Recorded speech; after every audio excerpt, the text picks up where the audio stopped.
Good morning friends. आज हमारा topic है go and catch a falling star. इस वीडियो में हम जानेंगे एक्सप्लेनेशन स्टेंजा वाइज और साथ में इसका क्रिटिकल एप्रिसिएशन भी। तो चलिए दोस्तों आगे बढ़ते हैं। गो and catch a falling star एक पोएम है जो कि जॉन डन के द्वारा लिखी गई, जो कि एक मेटाफिजिकल पोइट है 17th सेंचुरी के। It was published in song and sonnets in 1633। तो 1633 में इसको पब्लिश किया गया था और सॉन्ग एंड सोनेट्स जो बुक है उसके अंदर इसको पब्लिश किया गया। इसकी जो थीम है, जो विषय है, वो है इज अनकॉन्स्टेंसी ऑफ वोमेन, यानी स्त्रियों की अस्थिरता। यानी कहने का मतलब है कि वो जो वोमेन है वो बिलीवेबल नहीं होती, विश्वसनीय नहीं होती, वो विश्वास नहीं किया जा सकता, वो एक जगह स्थिर नहीं होती। And the lake of fidelity of women, और वोमेन के अंदर फाइडेलिटी जो विश्वास की कमी होती है, यानी आप किसी स्त्री पर विश्वास नहीं कर सकते। The poet points out that no woman who is both true and fair can be trust anywhere. This is well said in the last two lines of the second stanza. तो देखिए जो पोइट है जॉनटन, वो point out करते कि कोई भी स्त्री जो सच्ची भी हो, ट्रू भी हो, फेयर, सुंदर भी हो, ऐसी स्त्री को कहीं नहीं पाया जा सकता, कहीं ट्रेस नहीं किया जा सकता। बल्कि ऐसा कहा जाता है कि सेकंड स्टैंडर्ड में आप इसको देख सकते हैं, नो वेयर कहीं नहीं मिलेगी, लिव्स ए वोमन, एक लेडी कहीं नहीं रहती, ट्रू एंड फेयर, जो सच्ची भी हो और सुंदर भी हो। यानी जो कॉम्बिनेशन है सच्चाई का और सुंदरता का, ये कॉम्बिनेशन हमें किसी भी स्त्री में नहीं मिलता, जो कि कविता में कहा गया है। However, this is not at all, हालांकि ऐसा नहीं है। The poet even claims that constancy in women is not only rare but also short lasting। तो कभी यहाँ पे क्लेम भी करता है कि जो women के अंदर जो constancy, जो स्थिरता होती है, वो ना केवल रेयर, मुश्किल ही नहीं है, बल्कि शॉर्ट लास्टिंग। हालांकि कभी किसी में है तो लेकिन वो कुछ समय तक रहती है, क्षणिक होती है, ज़्यादा लंबे समय तक नहीं ऐसा हो सकता। Even if A woman is found fair and true, यदि कोई स्त्री फेयर भी हो और ट्रू भी अगर मिल जाती है, she will change and prove false in no time. तो विद इन अ सेकेंड, कुछ समय में ही वह चेंज हो जाती है, वो गलत साबित हो जाती है। Yet she will be false here come to 2 और 3, जैसे कि लाइन भी शो करती है कि वो तुरंत ही फॉल्स साबित हो जाएगी, चाहे एक या कुछ 2 या 3 मिनट बाद, या 2 या 3 लोगों से जैसी वो मिलेगी, वहां पर वो जो शो करती थी कि वो कितनी बिलीवेबल है, कितनी विश्वसनीय है, लोग उस पर विश्वास कर सकते हैं, वो कितनी वफादार है, वो बिल्कुल गलत साबित हो जाती है। तो देखते हैं, ये फर्स्ट स्टेज है, go and catch a falling star, get with child a mandrake root. हम लोगों ने पहले भी डिस्कस किया था लास्ट पोएम वीडियो में कि यहाँ पर कभी किसी एक फ्रेंड से बातें करता है और कहता है कि डेफिनेटली जाओ और जाकर के गिरते हुए तारे को पकड़ो। Get with child a mandrake root, और जो मैंटिक रूट है, जो एक प्रकार का पौधा है जिसकी जो रूट होती है एक इंसान के समान होती है, तो कहते हैं कि क्या इंसान के समान जो रूट है, क्या उससे एक बच्चे को प्रोड्यूस किया जा सकता है। Tell me where all past years, बताओ वो सारे पास्ट यानी जो ईयर्स थे वो कहाँ चले गए। और हु क्लेफ्ट द डेविल्स फूट, और जो डेविल जो फूट होता है, जो शैतान के पैर होते हैं, उसको किसने स्प्लिट किया, किसने बिखेर दिया। यानी कहने का मतलब वो थोड़े अलग से अजनबी से होते हैं, बिखरे बिखरे से, यानी कहीं कोई एक समानता, कहीं कोई मतलब एक बहुत, इट्स वेरी स्ट्रेंज। वो किसने, teach me to hear mermaid singing, और मुझे बताओ कि किस तरीके से जो मरमेड, जो जलपरी होती है, उनके गाने को हम कैसे सुन सकते हैं, कैसे समझ सकते हैं। और to keep off envy's sting, और किस तरीके से जो एक ईर्ष्या, जो एक इमोशन, जो फीलिंग हमारे अंदर होती है, उससे हम कैसे अपने आप को दूर कर सकते हैं। एक ह्यूमन बॉडी, एक ह्यूमन किस तरीके से अपने आप को इमोशंस, जो एनिवी की, जेलसी की है, उससे कैसे वो दूर हो सकता है, जो कि इम्पॉसिबल है। And find what wind serves to advance an honest mind, और किस तरीके से, कौन सी ऐसी हवा होती है, कौन से ऐसे रीजंस होते हैं जो एक ऑनेस्ट माइंड को आगे बढ़ने में मदद करते हैं। तो ये स्टैंडिया बताया। तो अब इसको थोड़ा सा डेप्थ में आगे बढ़ते हैं। देखिए, here the poet John Donne mentions a number of impossible things. इसने इस स्टैंडिया में बहुत सारी असंभव चीजों को व्यक्त किया है। And the speaker is a young man, और स्पीकर कौन है, एक यंग मैन है, who invites the readers to try doing impossible thing, जो इनवाइट करता पाठकों को कुछ इम्पॉसिबल टास्क करने के लिए। It is impossible to catch a falling star, ये असंभव है कि एक गिरते हुए तारे को नहीं पकड़ा जा सकता। It is equally impossible to produce a human body child from the mandrake plant which appears like the human shape. ये भी असंभव है कि एक ह्यूमन बॉडी से ह्यूमन बॉडी को नहीं प्रोड्यूस किया जा सकता किसी मैंड्रिक प्लांट से जो कि एक ह्यूमन शेप रूप में नजर आता है। It is impossible to where the past years have gone और to know the name of the person who shut the foot of the शैतान टेबल। तो ये भी एक असंभव है कि हम कोई नहीं बता सकता कि हमारे जो पास्ट के जो साल हैं वो कहाँ चले गए, और ना ही हम नाम जान सकते उस व्यक्ति का जिसने उस शैतान के पैरों को शटनी बंद कर दिया हो, एक स्ट्रेंज व्यू में देखा हो या it is also impossible to live without pain of envy for a human being। और ये भी एक असंभव कार्य है कि कोई भी बिना पेन के, जो ईर्ष्या नहीं, कोई ऐसा व्यक्ति नहीं मिलेगा जिसमें ईर्ष्या की इमोशंस ना हो, जो ईर्ष्या की फीलिंग्स ना पाई जाती हो। And no one change this human nature, और कोई भी ऐसा नहीं है जिसने इस ह्यूमन नेचर को, इस फीलिंग को, इस इमोशंस को, ईर्ष्या वाले इमोशन को बदल दिया हो। To find out the reason which makes a man honest. अब हम लोग कारण ढूंढो जो एक ऑनेस्ट बनाता है एक व्यक्ति, इस यानी एक व्यक्ति किस तरीके से ऑनेस्ट होता है, इज आल्सो इम्पॉसिबल। ये भी एक इम्पॉसिबल टास्क है। According to John Donne all the things are impossible task as to find a woman who is attractive and faithful and honest. वो बताते कि जिस तरीके से ये जितने भी कार्य इम्पॉसिबल हैं, उसी तरीके से एक वुमेन को पाना जो अट्रैक्टिव भी हो, फेथफुल भी हो और ऑनेस्ट भी हो, जिसमें ये सारी क्वालिटीज हो, ऐसी स्त्री को पाना भी एक असंभव है। उसी तरीके से असंभव है जिस तरीके से उन्होंने सारे इम्पॉसिबल टास्क को बताया है। तो देखिए सेकंड स्टेंजा में, if thou beest born to strange sight things invisible to see. तो देखिए यदि आप देखेंगे कि बॉर्न माने कोई, अगर आपका जन्म हुआ है किसमें, एक अच्छे परिवार में, वेल टू डू फैमिली में अगर आपका जन्म हुआ है, तो टू स्ट्रेंज साइड, तो आपको मौका मिलता है कि बहुत स्ट्रेंज, एक अजनबी से, एक विचित्र चीज़ों को देखने का मौका मिलता है। Because you have the power, you have because you belong to the well to do family. जब आप वेल टू डू फैमिली को बिलोंग करते हैं तो आपके पास पैसे होते हैं, तो आप कहीं भी जा सकते हैं। जब जाएंगे तो आप बहुत नए नए और स्ट्रेंज साइट्स आपको देखने को मिलेंगी, आपको मौका मिलेगा। It gives you opportunity. Things invisible to see, और अदृश्य चीज़ों को भी आपको देखने का मौका मिलता है। यानी कहने का मतलब हुआ कि अगर आपका एक अच्छी परिवार में जन्म हुआ है तो आपको बाहर जाने का मौका मिलेगा। आप बहुत सारी, मतलब पूरी दुनिया भर पे आप घूम सकते हैं, वर्ल्ड का राउंड लगा सकते हैं। राइट 10,000 डेज एंड नाइट्स, और आप 10,000 दिनों के दिन और रात के लिए आप घुड़सवारी पर निकल जाते हैं इन सब स्ट्रेंज साइट इनविजिबल चीज़ों को देखने के लिए।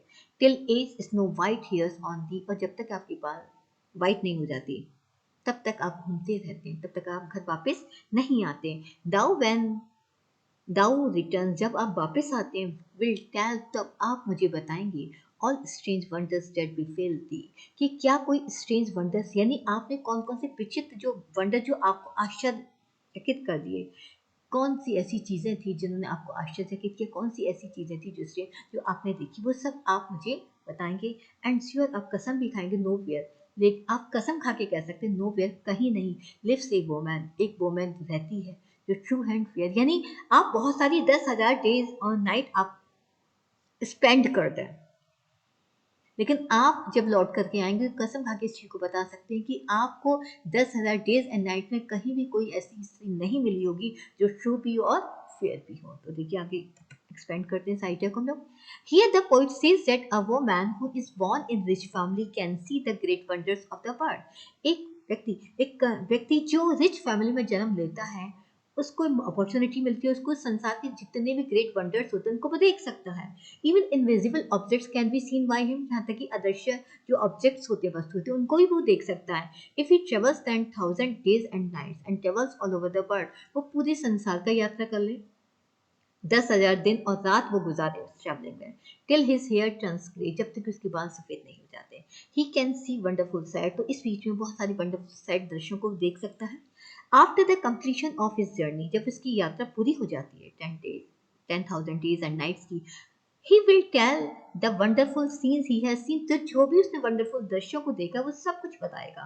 But he will not be able to tell a single example of beautiful and faithful woman, लेकिन वो बताने के योग्य नहीं होगा, वो नहीं बता पाएगा कि एक भी एग्जाम्पल ऐसा नहीं देगा जो सुंदर और फेथफुल वुमन का हो। ही हैज सीन, जो उसने देखी हो, और हार्डवेयर, यानी उसने वो बताएगा कि उसने ना तो देखी ना ही ऐसी किसी स्त्री के बारे में सुना जो ब्यूटीफुल भी और वफादार भी है। ही मीन्स टू से, उसके कहने का मतलब है that it is impossible to meet a true and faithful woman in this world, कि असंभव है एक सच्ची और एक वफादार स्त्री का इस संसार में मिलना। ओके, तो देखिए थर्ड स्टैंजा क्या है, if thou findest one let me know such a pilgrimage were sweet. कहते हैं यदि इफ दाउ फाइंड, यदि आपको ऐसा एक स्त्री ऐसी मिलती है, लेट मी नो, तो मुझे बताओ, सच ए प्लेग्रेज वर्सूट, तो मैं उसको एक प्लेग्रेज होता है तीर्थ स्थल, मैं उसको एक तीर्थ स्थल मान, यानी एक सच्ची और एक सुंदर वुमेन का मिलना है, एक तीर्थ स्थल के समान है। जिस तरह के तीर्थ स्थल के भगवान के दर्शन हो जाते हैं, उसी तरीके से जब एक सच्ची और सुंदर वुमेन अगर मिल जाए तो वो भी एक पिलग्रिम्स के समान है पोइट के लिए। येट डू नॉट, लेकिन ऐसा नहीं होता, आई वुड नॉट गो, लेकिन मैं कहता मैं नहीं जाऊँ, कहने का मतलब है मैं कहीं नहीं जाऊँगी, मैं तीर्थ स्थल पर ही रहूँगा। यानी कहने का मतलब है कि मैं अपनी बात को पता, जो मैंने कहा कि ऐसा नहीं मिलना मुश्किल है, मैं अपनी बात को मुँह कर दूँगी, यानी मैं आपकी बात को एक्सेप्ट करूँ अगर आपको ऐसी मिल जाती है तो, जो कि इम्पॉसिबल है। दो एट नेक्स्ट डोर, अगले दरवाजे पे मी माइट मी, हम फिर से मिलेंगे। दो सी वर्चू, यद्यपि वो अगर सच्ची होगी, अगर आपको ऐसी मिली और आप मुझे बताते तो हम अगले दरवाजे पे मिलेंगे। अगर वो सच्ची होगी तो वैन यू मेट है, जब आप उससे मिलते हो तो वो सच्ची है, आपको लगता है। एंड लास्ट, लेकिन लास्ट मैंने फिर देखो, till you write your letter, जब तक आप अपना लेटर उसको लिखेंगे तब तक बहुत कुछ चेंज हो गया होगा। Yet she will be false, वो झूठ साबित हो चुकी होगी, वो बेवफा बन चुकी होगी। एरा आई कम टू और थ्री, हो सकता है एक के बाद दूसरा, दूसरे के बाद तीसरा, वो शायद उससे जब तक दो तीन लोग और मिल चुके, दो तीन लवर्स और उसको मिल चुके हों, वो तब तक आपकी तरफ से अलविदा कह चुकी होगी। यानी कहने का मतलब है कि आपकी पीठ जैसे ही चेंज होगी, या आप जैसे ही अपनी बात उसको कहने की कोशिश करेंगे या कोई लेटर उसको लिखेंगे, तब तक वो किसी और की हो चुकी होगी। तो देखिए, here the poet has the positive idea of finding a faithful woman. यहाँ पर कभी का एक पॉजिटिव आइडिया है कि एक फेथफुल वुमन को पाने का। वो सोचता है कि ठीक है, चलो मे बी पॉसिबल कि हम ट्राई करते, और एक पॉजिटिव में वो सोचता है कि चलो एक लेडी ऐसी मिल भी जाती है। He says that even if by chance one comes across a woman, चलो बाई चांस माना कि एक व्यक्ति को ऐसी स्त्री मिल गई who is fair and true, जो फेयर भी है ट्रू भी है, ही शुड इन्फॉर्म है, तो भाई उसको इन्फॉर्म करना चाहिए। द पोइट को इन्फॉर्म करे वो, he would like to go there, वो वहां जाएगा, उससे मिलना पसंद करेगा, क्योंकि उसको लगता है कि वो प्लेगरिस्ट के समान होगा। ऑन द नेक्स्ट मोमेंट, लेकिन अगले ही क्षण the poet refuses to go there, वो वहां जाने से मना कर देता है। बिकॉज ही नोज, क्योंकि वो जानता है that he she is bound to be false, कि वो गलत साबित हो जाएगी, एंड फेथलेस, वो बेवफा साबित होगी, and one would undertake a pilgrimage for that, क्योंकि कोई दूसरा व्यक्ति फिर से वो प्लेग्रिस्ट पर जा चुका होगा। यानी जब तक व्यक्ति को सोचता है कि वो मेरे प्रति सच्ची है तो उसे प्लेग्रिस्ट लगता है, एक तीर्थ स्थल के रूप में लगता है, लेकिन जैसे ही वहां से टर्न होता है वो लेडी दूसरी तरफ चली जाती है और फिर दूसरे व्यक्ति के लिए वो प्लेग्रिस्ट नजर आएगा, but it would be useless, लेकिन ये बेकार होगा। सिंस बाय द टाइम, काफी टाइम तक the Pilgrim reaches the designation, कि जो पिलग्रिम होते, जो तीर्थ स्थल पर जो लोग जाते हैं, जो वो अपने डेजिग्नेशन पर पहुंचेगा। द वर्चुअस बुक शन फास्ट, लेकिन जो भी गुण थे, जो उसने बताया कि वो ऐसी है, यानी उस स्त्री के जितने भी गुणों का व्याख्यान करता है, क्योंकि वो जानता है कि वो सच्ची है और वो ब्यूटीफुल भी है और वो है, लेकिन जब तक उसके गुणों का व्याख्यान करेगा तो वो व्यक्ति उससे मिलने की कोशिश करेगा, तब तक तो पता चलता है उसके वर्चुअस जिसने जो गुण थे वो भी गलत साबित हो जाते हैं। तो इस तरीके से एक लेडी जो सुंदर भी हो और ऑनेस्ट भी हो, ऐसा मिलना बहुत मुश्किल है। It is a kind of the impossible task, such as the poet has told us so many tasks. Clear? तो जितने भी इन्होंने इम्पॉसिबल टास्क बताया, तो उसका कहने का मतलब है कि एक इस दुनिया में एक ब्यूटीफुल ट्रू ऑनेस्ट लेडी का मिलना इम्पॉसिबल है। जिस तरीके से ये सारे काम मैंडेटरी रूल से एक ह्यूमन बॉडी को प्रोड्यूस करना, शैतान की फूड को किसने स्प्लिट किया उसका नाम कंफर्म करना, या हमारे पास्ट ईयर्स हमारे कहाँ चले गए इनको कंफर्म करना, जो कि इम्पॉसिबल टास्क है, उसी तरीके से फीमेल को भी पाना एक इम्पॉसिबल टास्क है। तो इसमें कौन कौन सी फिगर ऑफ स्पीच लिखी है? 10,000 डेज एंड नाइट, 10,000 दिन और रात, जो कि इम्पॉसिबल होते हैं। तो एक बहुत ही ज़्यादा बड़ा चढ़ाकर पोइट ने लिखा है, जब तक कि बात सफ़ेद ना हो जाए। तो इट इज़ है, यहाँ पर पोइट ने हाइपरबोल फिगर ऑफ स्पीच का इस्तेमाल किया है। सच ए प्लेगरिज फॉर सूट, यहाँ पर प्लेगरिज को उसने सूट के साथ कंपेयर किया है, यहाँ पर मेटाफर फिगर ऑफ स्पीच का यूज़ किया है।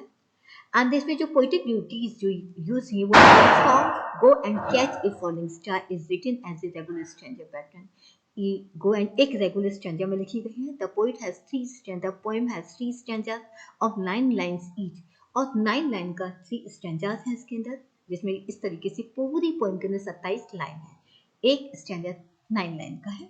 The rhyme scheme is exactly of A melodious song, एक सॉन्ग्स के रूप में ये राइम स्कीम है इसकी, with the first 4 lines rhyming alternatively, जो पहली 4 लाइन है उनकी राइम स्कीम है लगातार है, while the fifth line and six line, जबकि फिफ्थ की और सिक्स की लाइन राइम होती है, एंड लास्ट 3 लाइन्स सेपरेटली उनकी अलग अलग राइम स्कीम है। हम देख सकते हैं इसको, देखिए किसी भी स्टैंडर्ड में अगर आप देखेंगे तो देखिए no go, first line rhymes कर रही है थर्ड से suit and meet, second line rhymes कर रही है फोर्थ लाइन के साथ हर लेटर, ये राइम कर रहा है यहाँ पर, और लास्ट की सी वी डी, ये 3 लाइन राइम टुगेदर। तो यहाँ पर देखिए इस तरीके से राइम स्कीम है, A B, A B, C C, D D D, this is the rhyme scheme.